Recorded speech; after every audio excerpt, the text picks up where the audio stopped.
एक राजा था जिसकी 4 पत्नियां थी।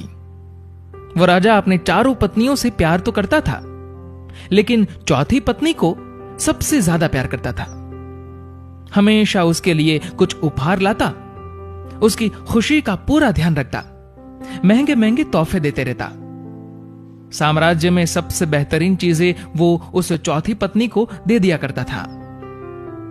उसी राजा की तीसरी पत्नी बहुत खूबसूरत थी, इसलिए वो उसका इस्तेमाल करके पड़ोस के राज्यों में दिखावा करता। वो उससे सिर्फ इसलिए प्यार करता था क्योंकि उसकी मदद से वो पड़ोस के राज्यों के राजाओं को जलाता रहता था। उसी राजा की जो दूसरी नंबर की पत्नी थी, वो बहुत अच्छी थी, शांत स्वभाव वाली थी और गुणों से संपूर्ण थी। जब भी राजा को अपने राज्य में कोई बड़ी समस्या का सामना करना पड़ता था या कोई बड़ी मुसीबत में होता और उसे फैसले लेने में दिक्कत होती, तब वो राजा दूसरी नंबर की पत्नी के पास जाता और वो इतनी बुद्धिमान थी कि बहुत आसानी से राजा की बड़ी से बड़ी समस्या का हल बताकर राजा को खुश कर देती। अब राजा की जो पहले नंबर की पत्नी थी, वो बहुत वफादार, बहुत ही ईमानदार थी। वो हमेशा राजा की सेहत का ध्यान रखती, राजा की संपत्ति की रक्षा करती और हमेशा उसको राजा के सेहत की फिक्र रहती। लेकिन राजा इस पत्नी के मामले में बहुत ही नादान था।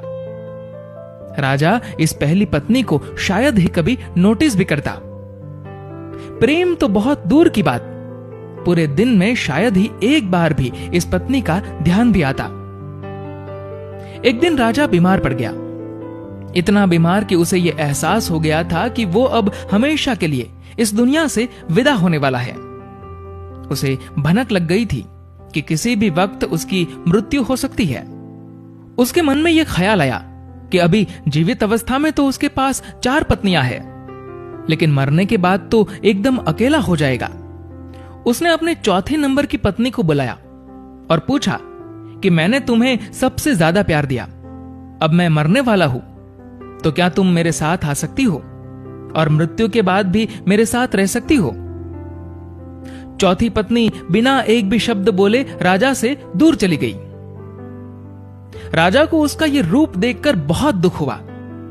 उसने अब सोचा कि वक्त बर्बाद करने से कोई मतलब नहीं है, इसलिए जल्दी से उसने अपनी तीसरी पत्नी को बुलाया और वही सवाल दोहराया कि क्या तुम मेरे साथ मर सकती हो और मृत्यु के बाद तुम मेरे साथ रह सकती हो?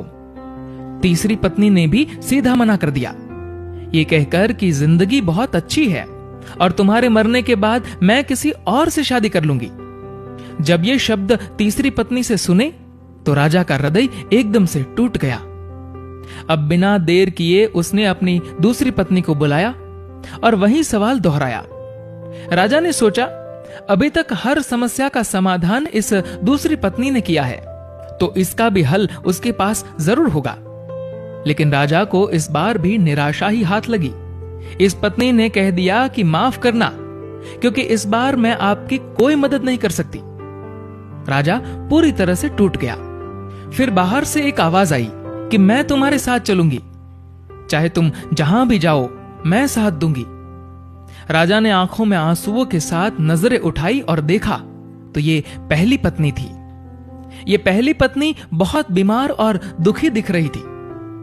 राजा ने कहा, शायद मुझे तुम्हारी देखभाल ठीक से करनी चाहिए थी, मैंने तुम्हारा ध्यान नहीं रखा। जिंदगी का सच यही है, हम सबकी भी 4 पत्नियां हैं। चौथी पत्नी है हमारा शरीर। पूरी जिंदगी सजाकर रखते हैं, लेकिन मृत्यु पर यह हमें छोड़ देता है। तीसरी पत्नी है हमारी संपत्ति और हमारा पद। जब हम मरेंगे तो यह सब किसी और के पास चला जाएगा। दूसरी पत्नी है हमारा परिवार, हमारे दोस्त, हमारे रिश्तेदार। चाहे वो हमसे कितना भी प्यार क्यों ना करते हो, लेकिन मृत्यु पर वो सिर्फ श्मशान तक साथ देंगे। और अंत में हमारी पहली पत्नी है हमारी आत्मा। शरीर, संपत्ति, सुख सुविधा में हमेशा हम हमारी आत्मा को भूल जाते हैं, लेकिन जीवन का कड़वा सच यही है कि सिर्फ और सिर्फ हमारी आत्मा ही हमारे साथ रहेगी। हमने कभी भी आत्मा के कल्याण की चिंता की ही नहीं, जबकि दूसरी चीजों के साथ हमें सबसे ज्यादा हमारी आत्मा की फिक्र करनी चाहिए।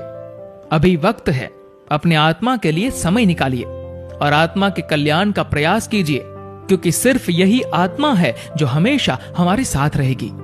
दोस्तों, इस कहानी को लेकर आपकी क्या राय है, नीचे कमेंट करके जरूर बताएगा। और अगर आपको ये वीडियो अच्छा लगा हो तो इस वीडियो को लाइक करेगा और शेयर करेगा। और ऐसे ही इंस्पिरेशनल स्टोरीज के लिए फॉलो करें हमारे फेसबुक पेज को और सब्सक्राइब करें हमारे यूट्यूब चैनल को। धन्यवाद।